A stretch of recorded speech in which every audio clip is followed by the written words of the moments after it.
Cancel your wedding right away. Rise early tomorrow, head straight to your future mother-in-law's place, and the truth will hit you. My late grandma shared this warning in a vision, mere hours before my own ceremony. Upon reaching her home, I stood there, stunned and unable to move from the shock. But hold on a second. Drop a comment below about the city where you're tuning in. I'm curious to see just how widely this tale has spread. Serafina Saraona had turned 30. She slipped into comfy cotton joggers and an oversized baggy tee, the sort she reserved for days when impressing no one mattered. She faced the foggy bathroom mirror, her skin still moist from the hot shower. Gazing back were her familiar wide eyes, mascara-free lashes, and hair yanked into a strict ponytail. What escaped her sight, though keenly sensed within, was a nagging worry she struggled to pinpoint. The wall calendar in the corridor showed precisely 21 days left to her big day. A perfect ceremony loomed, complete with a bought dress and dispatched invites. All preparations locked in, all choices finalized. Still, that dawn brought a heavy disquiet gripping her heart. She flung open the window, inviting the chilly January breeze inside. Sarah resided in a serene suburb nestled in Atlanta's Georgia hills, where crisp dawns prevailed and folks largely minded their own business. She cherished her condo's quiet, yet on occasions like this, that hush weighed on her too. As a lead accountant at a prominent import-export company, Sarah had crafted her existence through diligence and tough trade-offs. The unit came to her via inheritance after her parents' fatal crash 8 years prior. Her little brother served abroad in the armed forces, while most of her close friends had tied the knot.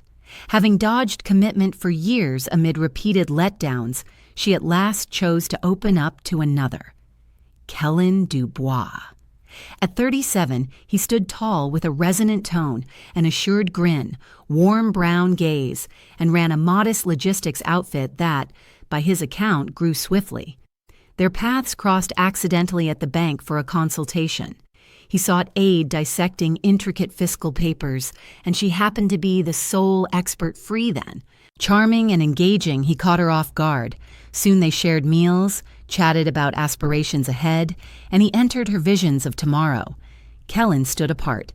He lacked the boyish vibe of past suitors, no mind games or enigmatic poses, just straightforwardness and a safeguarding manner that, though she'd never confess it aloud, left her feeling valued and secure. 3 months back, he popped the question at their favorite upscale eatery. Sarah recalled the mellow jazz keys, flickering candles, and the server who materialized with a bubbly glass cradling the band. Tasteful, not ostentatious. As patrons clapped, Kellen dropped to one knee amid the seating. Tears welling, she chuckled in surprise and agreed on impulse, a choice that now gnawed at her. Why the rush without deeper reflection? Post-coffee that morning, his message pinged. Mom's eager to meet this afternoon about the party setup. You free? Her hand shook slightly as she replied, Sure, absolutely. Duty called, reason demanded it. Yet the initial visit to that residence lingered vividly, every moment etched clear. Kellen's mom, Patrice Dubois, welcomed them in a pristine apron, hair coiled in a severe twist, eyes appraising Sarah like some unseen gauge of value. Her grin held warmth, but edged with judgment. Refined, yet biting. You reside by yourself? She probed directly, serving tea while averting her stare. Indeed, Sarah answered. It's my parents' legacy. They left it to me some years ago. What district? Close to Buckhead. Patrice eyed her as though Sarah had claimed a spot on another planet. Upscale spot, highly desirable. Later that evening, scrubbing plates, Kellen murmured, Ignore it. Mom's from a traditional era. Trust doesn't come easy. Sarah stayed silent, but the exchange stuck. Patrice dodged any son-related chatter amid grilling Sarah on earnings, loans, legacy, and kin. Her sole remark on Kellen. He excels in deals but requires a grounded partner like yourself. Grounded.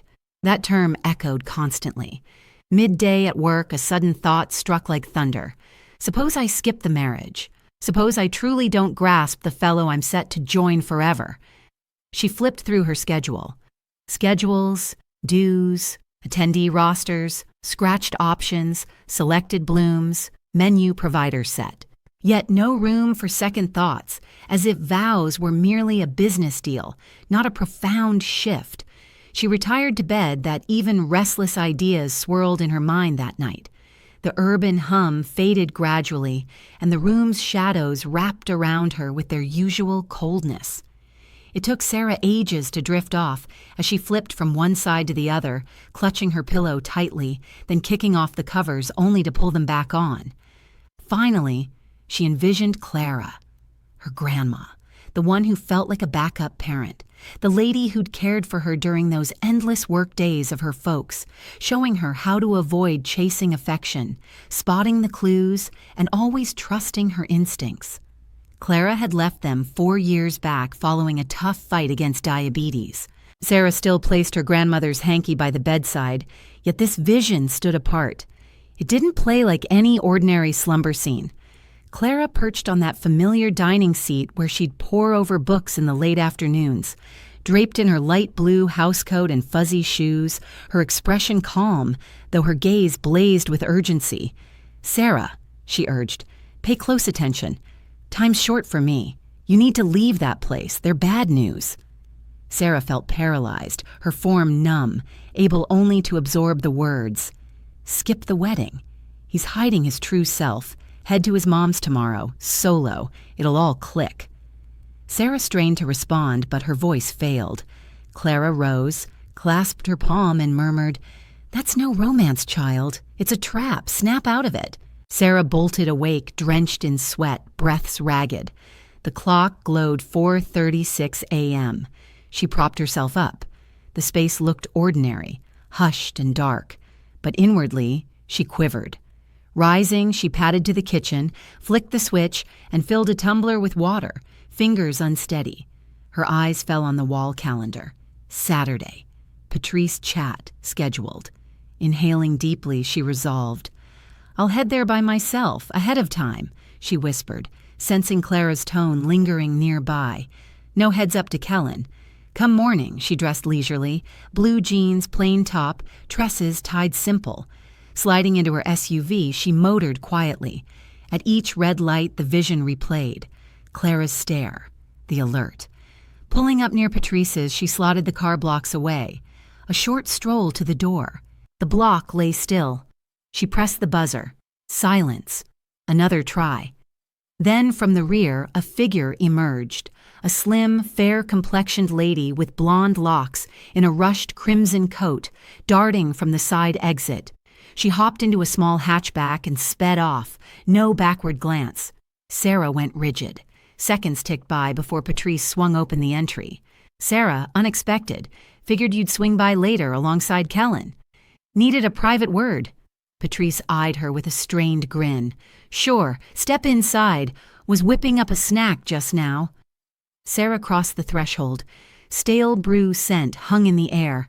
Patrice guided her to the eating area, where documents sprawled across the surface.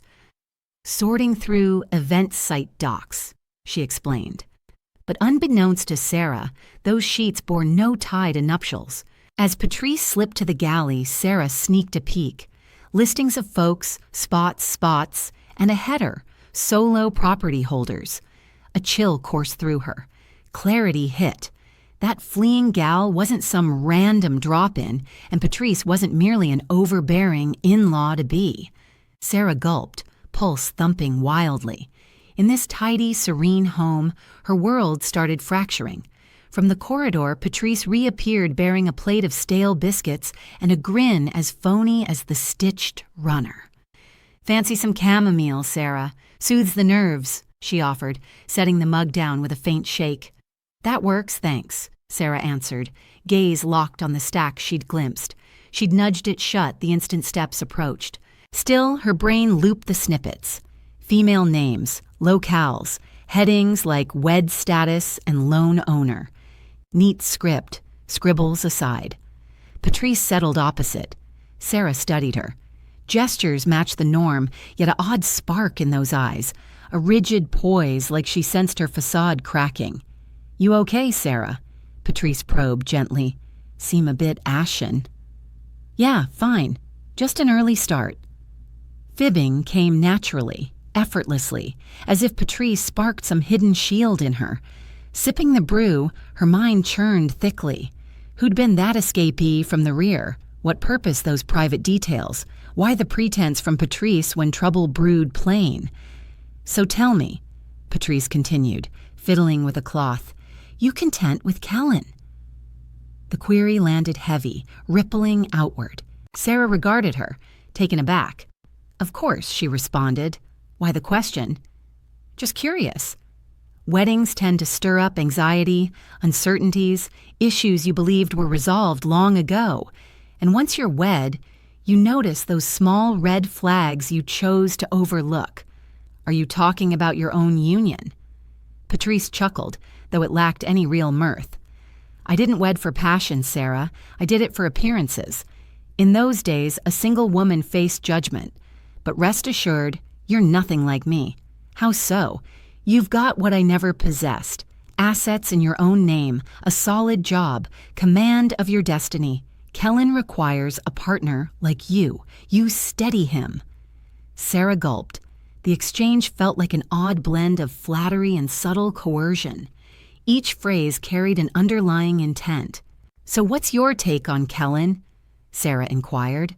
Patrice stared at her briefly, her grin fading. "He's my boy." "That's not the point I was making.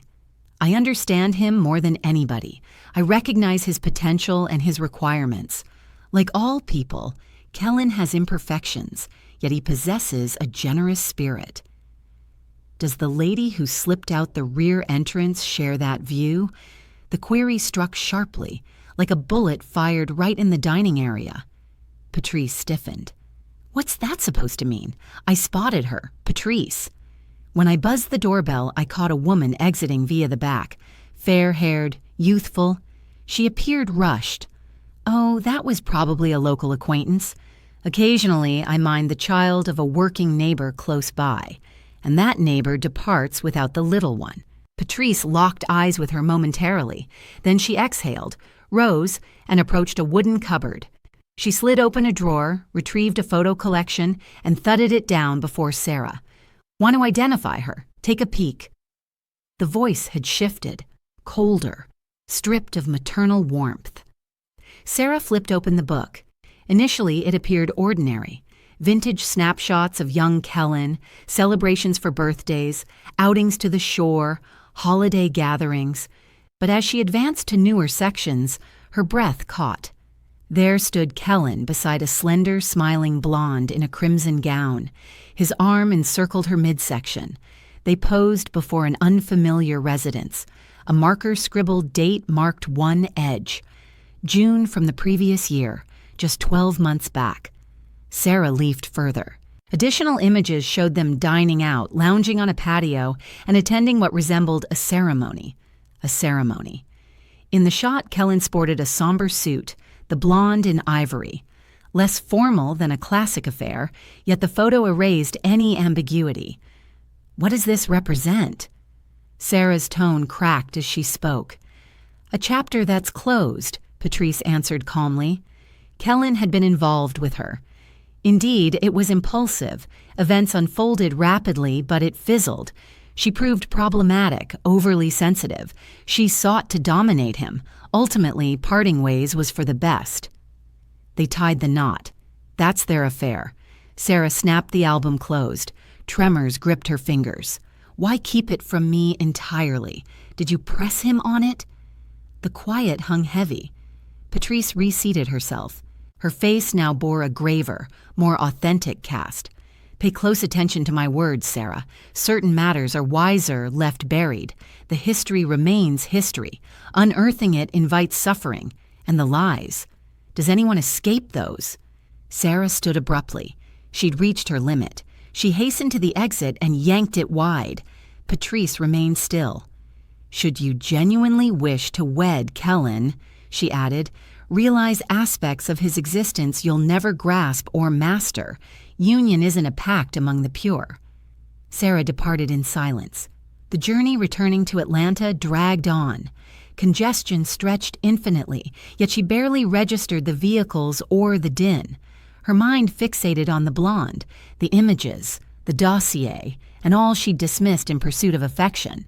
That evening, as Kellen entered her apartment, Sarah perched on the couch, clutching the album. He entered beaming, acting as if all was fine. He bore a sack of Chinese delivery and a wine bottle. "Hi, gorgeous, check this out. Your go-to order." He set the bag aside and shed his coat. "How'd the chat with Mom go?" Sarah raised her eyes. "Why conceal your marriage from me?" Kellen halted. The hush thickened. Then he averted his gaze, rubbed his features, and settled opposite her. "What exactly did Mom share? I viewed the shots. Oh, so you learned about that union. It got messy. And the reason for your silence. Because it's irrelevant. Irrelevant. Sarah, hear me out. It was an error. A whirlwind thing. It barely spanned 6 months. She lacked stability. Did you encounter her at the bank as well?" Kellen stayed mute. "Did you urge her to offload her property too?" His expression darkened. For the first time, genuine irritation surfaced. "What on earth do you mean?" "I noticed a file at your mother's place, a roster of women who owned property, every one of them unattached. What's going on here? You can't just pry into our affairs." "Our affairs? Is that how you describe getting ready for a marriage? Watch your voice. Respond to me, Kellen. I've got nothing to clarify." He rose to his feet, snatched his coat, and gazed at Sarah with a look she'd never encountered. Icy, remote. "Not everybody boasts a spotless history, Sarah. But you're far from flawless yourself, right? I'm not discussing flawlessness. I'm addressing deception." "Fine. Hold on to your suspicions. I won't defend my actions." He burst from the flat, banging the door behind him. Sarah remained by herself amid the pictures scattered on the table and a hollow ache in her gut that had nothing to do with appetite. Her reality was crumbling, and she had no idea where to begin piecing it back together. Sleep evaded her that evening, not from longing for Kellen, but from a gnawing sense that the horror was merely kicking off. Her grandmother's vision, dismissed as overblown alarm before, now seemed eerily prophetic. Sarah lay alert through the darkness, her stare locked on the overhead, breaths uneven, thoughts whirling without pause. Visions struck her like sudden bolts, the fair-haired lady slipping out the rear entrance, the file listing names and estates, the scrapbook from an earlier ceremony, Kellen's frosty reply. Uncertainty swirled, anger, terror, humiliation, likely the full mix. Morning light broke without pity. She dragged herself upright, utterly spent, brewed some java, and watched it chill untouched. The same night clothes clung to her from yesterday. Her cell buzzed on the surface. It was Marama, her closest companion from university days, the sole soul she could confide in raw, no need to rationalize her feelings. "You all right?" Marama inquired upon pickup. Sarah paused before answering. "Nope. Swing by." Half an hour on, Marama perched in the den, clutching a pad as if they were amateur sleuths. Her locks tied in a severe plait, face set like a digger of buried truths, consequences be damned. "Lay it all out from the start." Marama pressed steadily. Sarah recounted it all. From encountering Kellen at the bank outpost that initial time, through her grandma's premonition, the dossier, the snapshot of the golden-haired female, up to the explosive clash. Marama held her peace, merely inclining her head, cataloging details inwardly. Once Sarah wrapped up, Marama let out a heavy sigh. "We've got to uncover who she is." "How so?" "Online networks. He's got Instagram, yeah." "Sure, but sparse updates, barely any intimate stuff." "Then scan the replies, the fans, the accounts he tracks. Platforms reveal volumes folks overlook." They fired up the computer. Marama keyed in fast as Sarah supplied the recalled moniker and the page from the keepsake. Kellen's came first. Locked feed, yet his follows showed openly. Marama scrolled through methodically. "Plenty of females here," she noted. some with everyday handles, others odd aliases. Target those matching the blonde you spotted. Sarah scooted nearer, scrutinizing each one. Loads stayed sealed, some buzzed with shallow posts. Right as they neared shutdown, Marama halted. "Hold on, this profile." It said Lissa Morrow B., a low-key setup, scant entries, yet one image from over a year back showed Kellen holding the identical lady from Sarah's album. Matching features, tresses, crimson gown. A void sank in Sarah's belly. Her. Marama enlarged it. The text said, "He gives me security. Grateful you entered my world." "Dated last year?" Marama verified. "How long with Kellen?" 11 months. Overlap confirmed. Chills prickled Sarah's skin. Next step. "I'll message her via mine. You stay hidden, for now." Marama composed a concise, kind note. "Hello, Lissa. Apologies for the sudden contact. There's a sensitive matter with Kellen Dubois.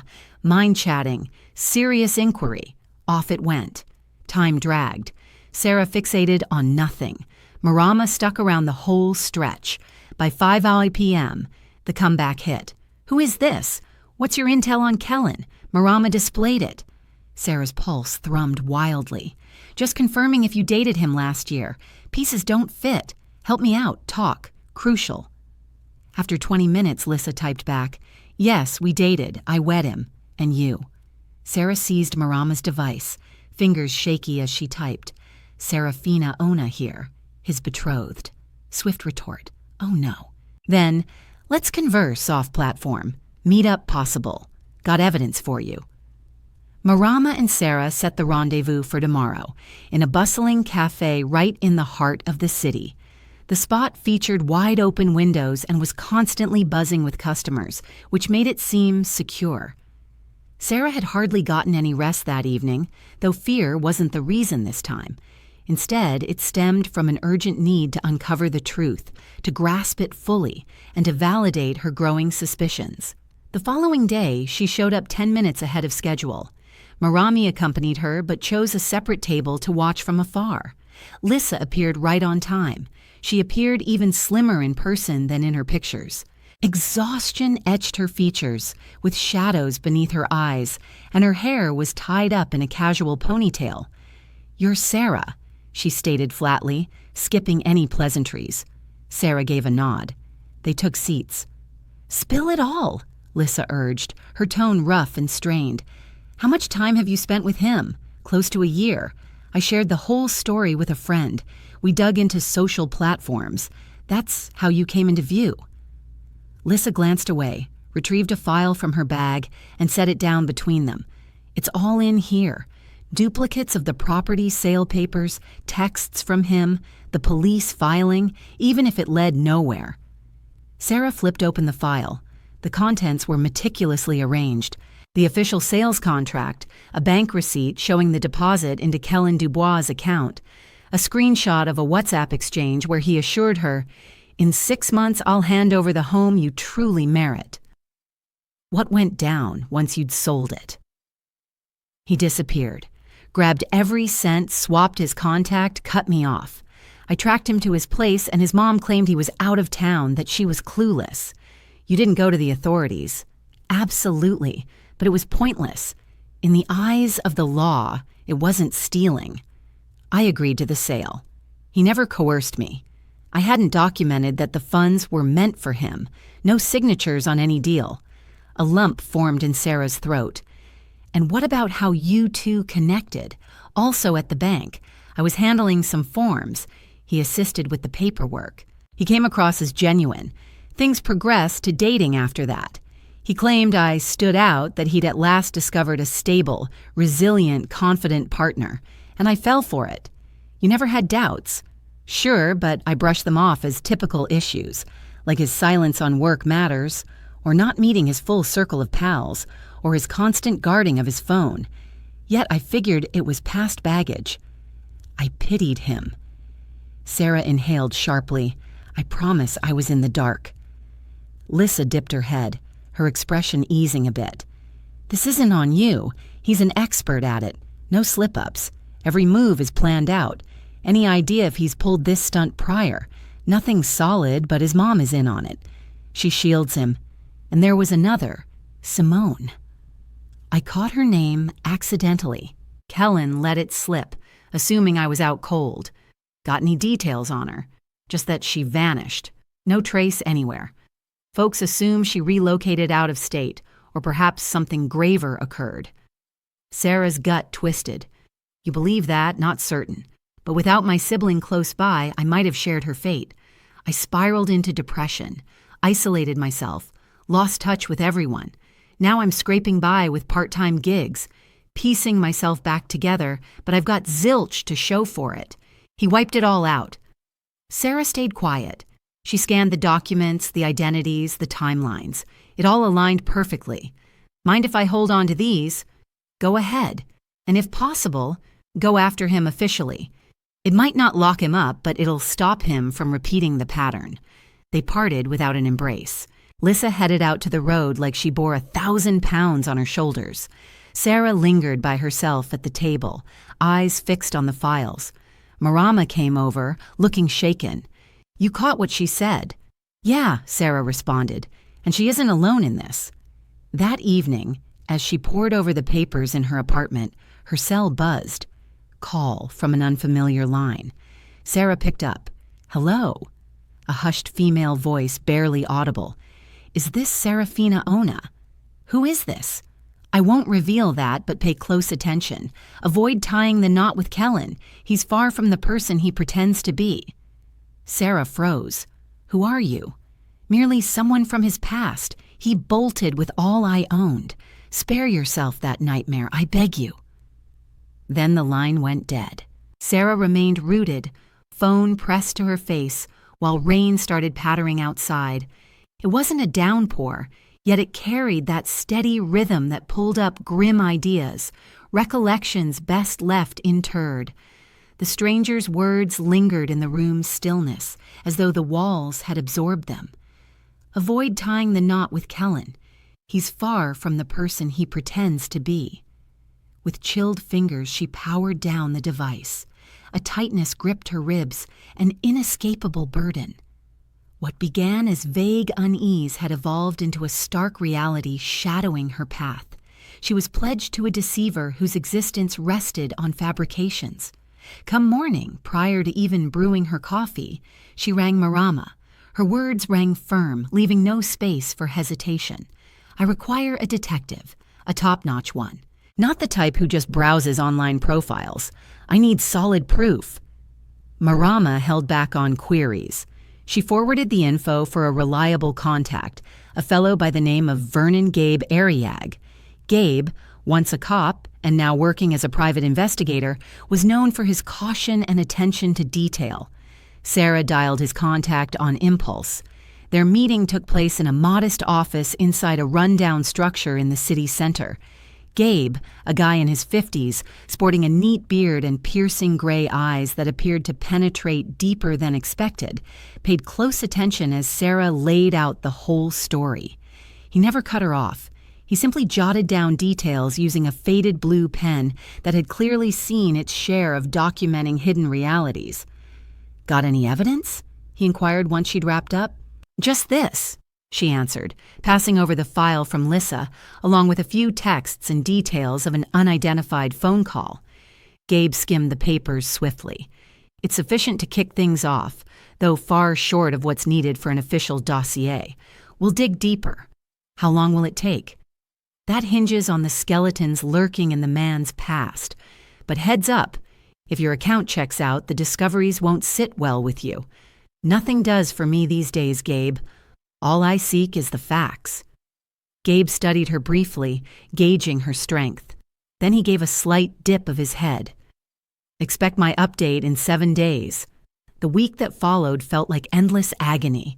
Sarah kept her phone within reach constantly, on edge for any word.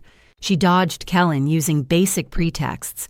Business sessions, migraines, piled up duties. He met them with patience and affectionate notes, as though he truly cared for her state. That pretense stung the deepest, the endless act from someone skilled at mimicking flawlessness. Precisely on day 7, Gabe reached out. "I've gathered what you requested. Available to meet today." Sarah wasted no time. Gabe greeted her back in that same space where a hefty sealed packet and a dark binder labeled with her name in script now sat atop the table. She settled across from him. Gabe's face showed no trace of amusement. Would it stretch the truth to call this the ugliest case I've handled? He started. "It's up there. Kellen Dubois isn't real, at least not on paper." Sarah's gut twisted. "Explain that." "His true identity is Morris Julian Torres Mendez. Over the past decade, he's operated under no fewer than 5 alternate names, each backed by what looks like valid paperwork, yet riddled with flaws. Tampered birth records, forged travel docs, repeated ID numbers. He's an expert at blending in." Gabe flipped open the binder and revealed photocopies. Here's proof of his initial documented union to Pet Harris 12 years back. It endured 8 months. She handed over her pension savings to him, then he vanished. Next was Simone Diaz, the very woman Lissa referenced. No trace of her since 6 years prior. On record, she's alive, but a search alert remains open. And the latest, Lissa Marrow, just 1 year in the past. As you're aware, she offloaded her home at his urging. Everything appeared above board, yet he bolted before she secured a replacement. Each scenario follows the same blueprint. Targets are independent females with valuable holdings, limited family ties, and fragile states of mind.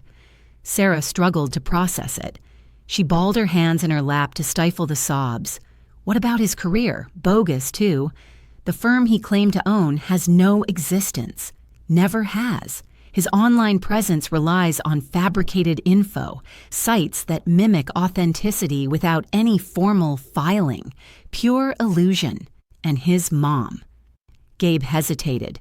Patrice Dubois exists, but she's woven into the scheme. She doesn't merely shield him, she joins in. Actually, there's more. He pulled out yet another file. She has a relative, Yvonne Dubois, who deals in property sales. Yvonne approaches the Marks, pitches safe financial moves, and facilitates their asset disposals. She oversaw Lissa's home transaction. Her name surfaces in 2 additional comparable frauds. Sarah swallowed hard and inhaled sharply. "Is there a fresh target involved?" Gabe affirmed with a tilt of his chin. "Indeed. Imani Carter, 28, residing uptown, employed at a healthcare facility. Kellen, or Morris, crossed paths with her 3 months since. They've been involved ever since. She's unaware of you, and he's already broached joint ventures in finance." Sarah shielded her features behind her palms. Weeping came unbidden. "How do I handle this mess? You could alert authorities, though it'll drag on and drain you, or face him head-on at personal peril." Sarah pondered briefly. "I need to meet his gaze." Gabe eyed her gravely. "In that case, bring backup." She agreed with a nod. Departing the office, she clutched the binder while her spirit shattered. Marama idled in the vehicle outside. Noting her demeanor, she held back any queries. She merely fired up the motor and navigated quietly. That evening, Sarah messaged Kellen. "Let's meet at my apartment tomorrow, 8 Kung p.m. His response arrived fast. "Of course, darling. All good. Just need to chat." The subsequent morning dragged on forever. Sarah verified the surveillance setup was operational. Gabe had installed. They'd discovered 2 concealed gadgets the previous day, one tucked into the frame of a painting in the dining area, the other hidden inside a hallway lamp. Marama planned to remain in the bedroom, prepared to step in if things escalated. Precisely at 8, the doorbell chimed. Sarah swung the door open. Kellen looked sharp in his crisp white shirt, flashing his familiar grin. "Hey, beautiful, I've been missing you." Sarah stayed silent. She moved aside and motioned him inside. He strolled in, oblivious to any oddities. He dropped onto the couch like he owned the place. "So, what's this big secret? Got a surprise for me." Sarah took a seat opposite him. The dark folder rested on the coffee table. "I need you to check this out." Kellen flipped it open. He scanned the initial page, followed by the next. His face shifted. The grin faded. His gaze turned steely. Where'd you dig this up? From somebody who sticks to the facts. You don't have a clue what you're stirring up. I believe I do. You're heading down the wrong path. The real blunder was trusting you. He snapped the folder closed. He leaned in close. You have no idea who you've crossed, Sarah. Is that a threat? He smirked, but it held no warmth, just malice. You've tangled with the incorrect crowd. He rose, snatched his jacket, and stormed out. Sarah remained still until the front door clicked shut. Then she dashed to the bedroom, where Marama stood waiting, phone clutched tightly. You caught it all. Every moment. Sarah exhaled, yet it brought no ease. It signaled the onset of battle. The quiet in the apartment thickened, as though the walls had absorbed Kellen's every word and sensed the looming dread. Marama eased the bedroom door shut, the footage safely saved on her device. Sarah perched on the bed's edge, staring at the floor. Fear hadn't gripped her yet, but she fully grasped the storm she'd unleashed. She'd breached a boundary no one saw. She was done being the fooled partner. Now she stood as the one who'd unveiled a tangled network of deceit. In Kellen's realm, that meant open conflict. Her initial move was to scrap the wedding. She phoned the planners, the venue, the flower shop, each in turn. Every conversation freed her a bit, but it stung too. The hurt lingered, not from shattered romance, but from the betrayal's scale, its calculated design, the sheer viciousness. Days later, the harassment began.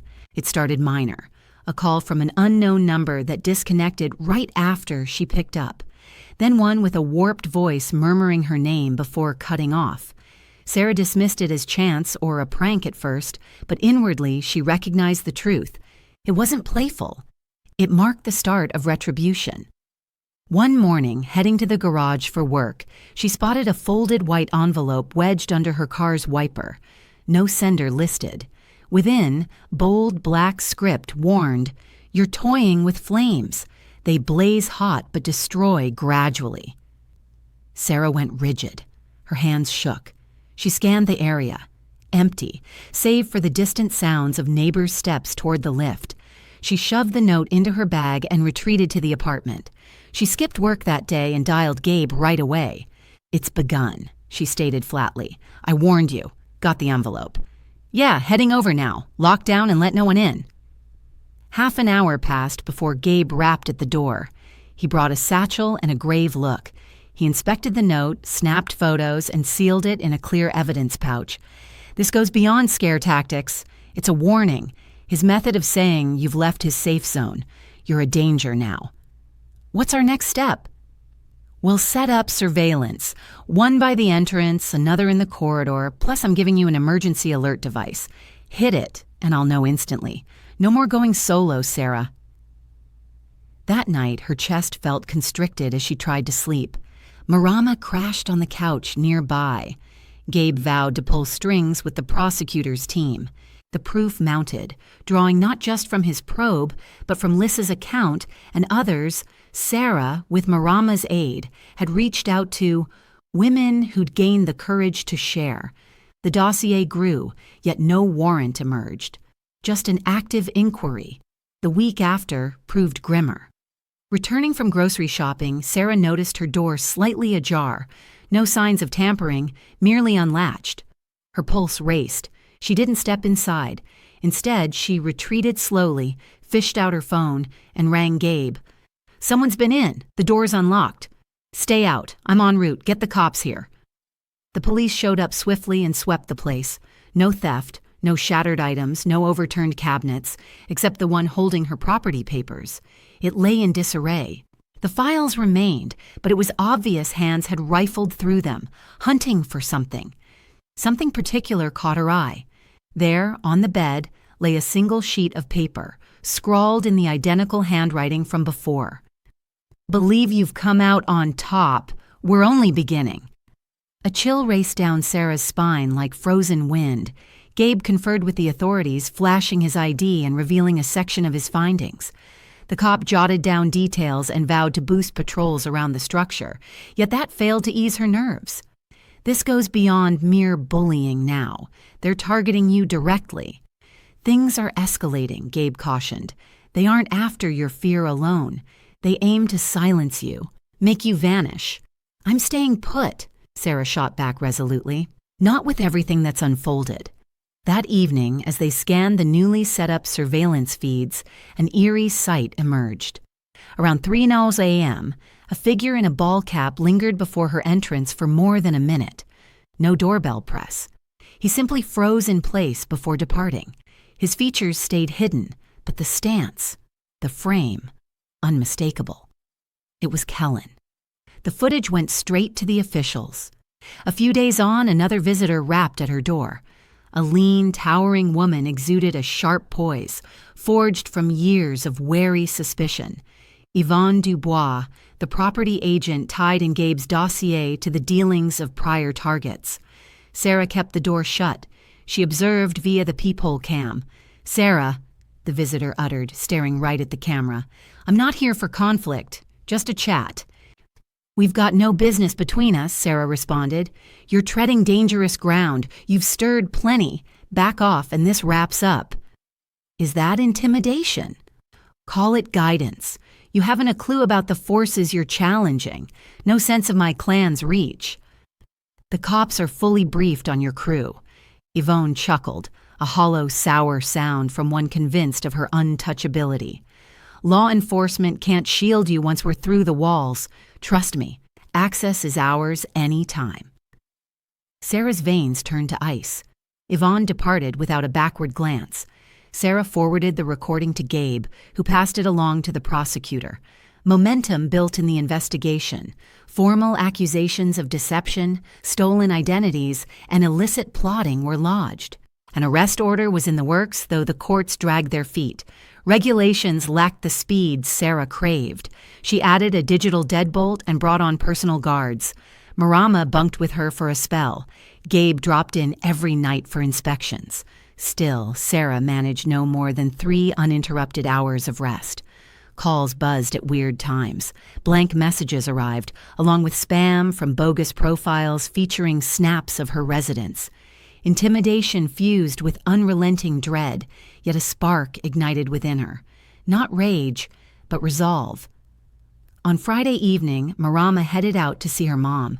Sarah faced the night solo for the initial time in a week. She seized the moment to sift through files methodically, sort them into binders, and digitize the stack. Outside, clouds gathered for a downpour. By 9 p.m., the corridor feed lit up. Sarah glanced at the screen. Kellen again. He loomed at her threshold, drenched from the torrent, clad in that same pale button-down, indifferent to the spectacle. His gaze fixed on the lens, stock still. Sarah's breath caught. He lifted an arm in a mocking salute, then leaned to the speaker. "I'll claim this place. Stake your existence on it." Then he vanished into the gloom. Sarah sank into the couch cushions. Terror now wore contours, a visage, a timbre, and resolution seemed impossible. The moment Kellen slipped from view, Sarah sensed the gravity. This transcended warning. It signaled conflict. Worst of all, he risked nothing. She, however, staked her serenity, her standing, her dwelling, her very existence. Gabe pulled up half an hour after. They pored over the clip side by side. Silence stretched for moments. Then he compressed his mouth, snapped the computer shut, and fixed Sarah with an unprecedented gravity. No more delays. We strike at him directly. Sarah inclined her head. She felt prepared. Next came rallying the group. Gabe proposed pooling proofs, aligning actions, and proving this wasn't a lone incident, but an intricate web of cons. Sarah placed the outreach. Lissa answered promptly. Simone followed. Far from perished or adrift, she'd gone underground in another town with an alias. Spotting Kellen's pursuit, she'd evaporated cleanly.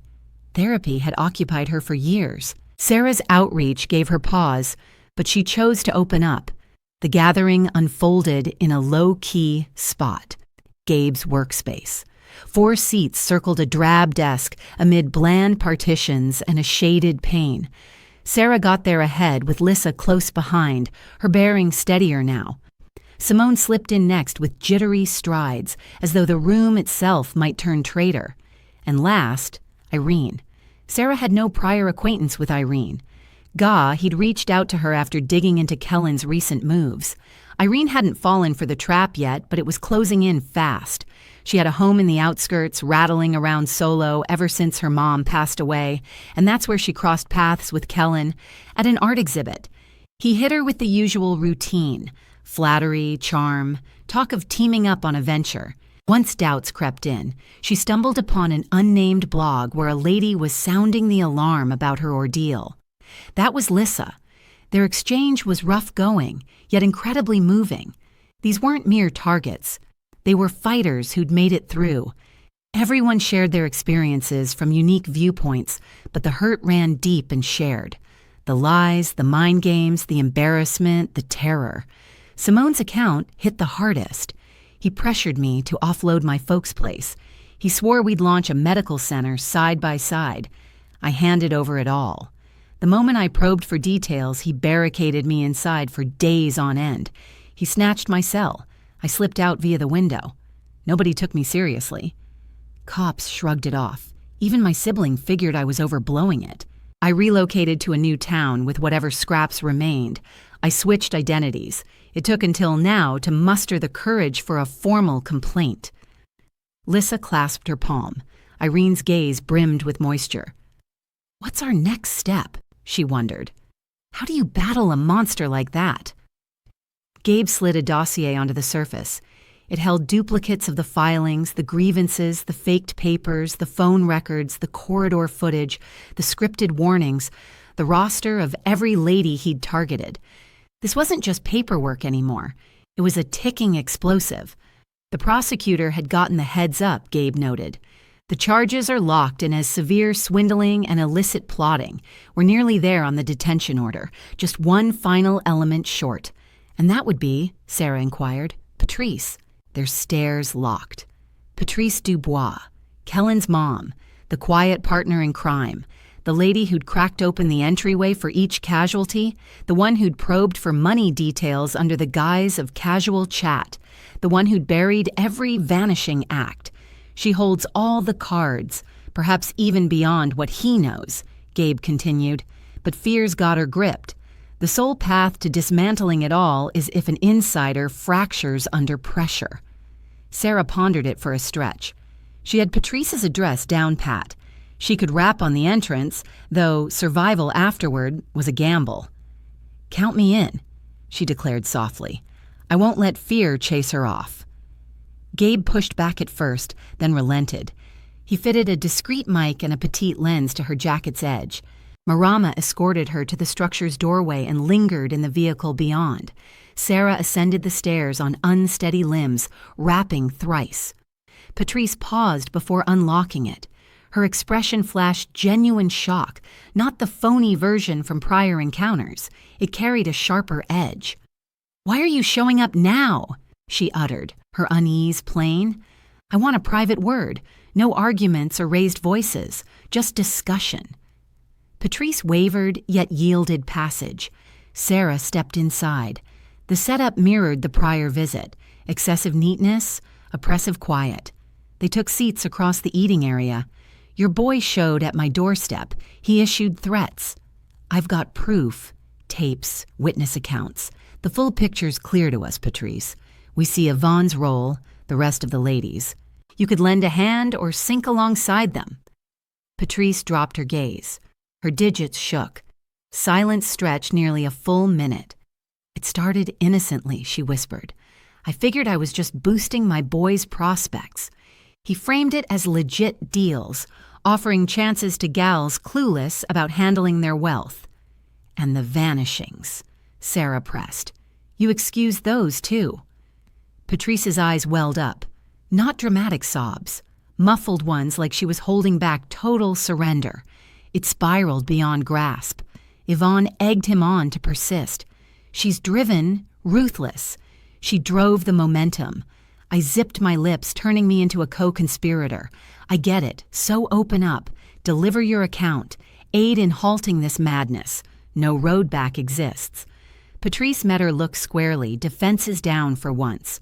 Swear they won't end him. I vow we'll pursue true reckoning. Patrice dipped her head in agreement. Gabe and the prosecutor met with her after a couple of days. She laid out her deposition. She outlined the transactions, the identities, the timelines. She surrendered files, among them duplicates of agreements she'd stashed away in panic. Her words clinched the prosecution. Within that week, the raid got the green light. Yvonne got nabbed at work. She possessed bogus paperwork, asset inventories, and ledgers of the sufferers' funds. She strutted initially, but confronted with Patrice's video confession and the unearthed proof, she crumbled. Tears flowed as she wailed that Kellen had twisted her, coerced her, that she'd merely obeyed directives. They hauled her off to hold without release. Whispers of the uproar spread through the press, a web of cons preying on isolated, fragile females, running bold as brass from their very midst. Homes buzzed with activity. Social platforms overflowed with posts. Additional women reached out to Gabe and Sarah. Victims from various towns and regions came forward. Many had kept quiet for ages. Now they sensed the freedom to share their tales. Sarah marveled at the sheer reach of it all. Yet the key element remained absent. Kellen had vanished. After his final on-screen moment, no one had spotted him since. His cell was powered down.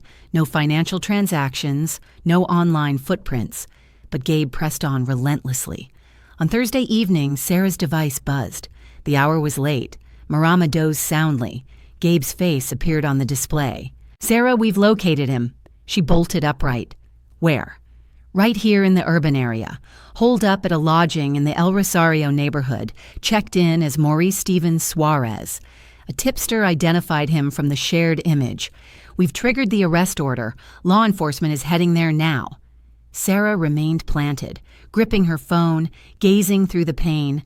Beyond, a fresh tempest gathered strength. It went beyond rain lashing the surface. It signaled an omen. An event loomed. One essential for closure. Kellen lurked nearby in the metropolis. Capture was imminent. Authorities tracked him, but the narrative extended beyond discovery. The climax awaited. Sleep evaded her that evening. She lingered at the glass, observing flashes light up distant structures. Marama rested on the couch, worn out from the recent frenzy. Gabe assured round-the-clock monitoring at the structure's front, plus a cruiser circling non-stop. Yet inwardly, her deepest dread was Kellen arriving unannounced, unbound by rules, devoid of compassion. As daybreak neared, Gabe's ring jolted her. "Sarah, stay calm." But overnight, an intruder attempted to breach the rear entrance. They failed to enter, though an alley surveillance device captured the features. It was him. A chill surged through Sarah's frame. "What's our next step?" "The detention directive is active. We're pursuing him vigorously. Remain indoors. Avoid stepping out. I'm dispatching 2 undercover agents to guard your residence. Resolution arrives this week." That very evening, the quiet carried a denser, more ominous weight. At 2:15 a.m., the feeds sprang to life. Marama stirred from the alarm's alerts. Sarah dashed to the screen. Kellen appeared once more, but not at the threshold this time. Now he wielded a picking device, tampering with the electronic latch. Sarah held back screams, tears, shudders. Instead, she activated the alert switch. Moments later, Gabe received the signal. Marama seized her handset and dialed the designated vehicle. Sarah retreated, eyes fixed on his actions via the feed. He concentrated intently. The suave persona had faded. His expression revealed unease, restrained anger, and raw urgency. Shortly after, a sharp clamor halted his efforts. 4 enforcers encircled him. Kellen attempted flight but got brought down. Pinned to the pavement, he bellowed Sarah's name in fury, as though she robbed him of existence. The team cuffed him and hauled him from the premises. Marama enveloped Sarah in a silent embrace.